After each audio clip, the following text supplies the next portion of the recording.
بزدل آدمی کا خدا کے راستے کی طرف دعوت دینا نہیں ہے. ذاتی چوٹ لگے اور جو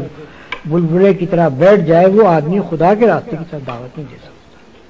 خدا کے راستے کی طرف دعوت جو شخص دے سکتا ہے وہ ہے جو سخت سے سخت دشمنی کے ماحول میں، مخالفت کے ماحول میں، خطرات کے ماحول میں اسلام کا علم لے کر اٹھ جائے اور کوئی پرواہ نہ کرے کہ نتائج کیا ہو.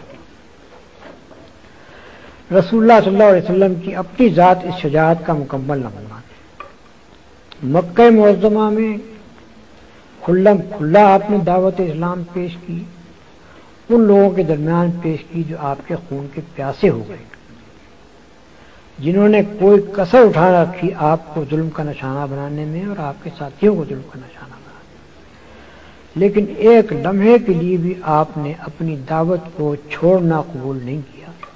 بلکہ مسلسل 13 سال تک اس ماحول میں اپنی دعوت پیش کرتے چلے گئے اور ہر قسم کی سختیاں مصیبتیں برداشت کرتے چلے گئے. مدینہ طیبہ پہنچنے کے بعد جو حالات پیش آئے،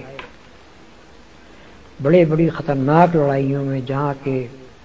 بعض اوقات صرف تنہا آپ رہ گئے تھے یا 2-3 آدمی آپ کے ساتھ تھے، اس حالت میں بھی رسول اللہ صلی اللہ علیہ وسلم کا قدم کبھی پیچھے نہیں ہٹا،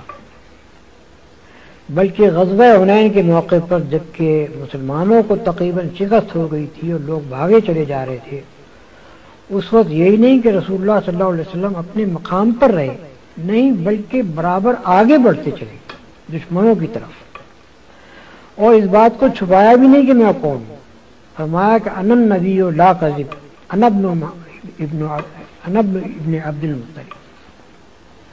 میں نبی ہوں، جھوٹا نہیں ہوں، میں ابن عبد المطلب ہوں. یا دوسرے الفاظ میں آپ نے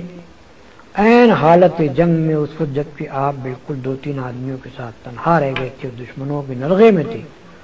اس وقت بھی علل اعلان یہ کہا کہ ہاں میں نبی ہوں. تو اتنا شجاع اور بہادر ہونا چاہیے اس شخص کو جو اللہ کے راستے میں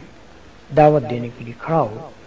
اگر کسی شخص کے اندر ہمت اور جرأت اور بہادری موجود نہ ہو تو وہ اس راستے میں کھڑا نہیں ہو سکتا. کھڑا ہوگا بھی تو اپنی بزدلی کی وجہ سے الٹا اس مشن کو نقصان پہنچا.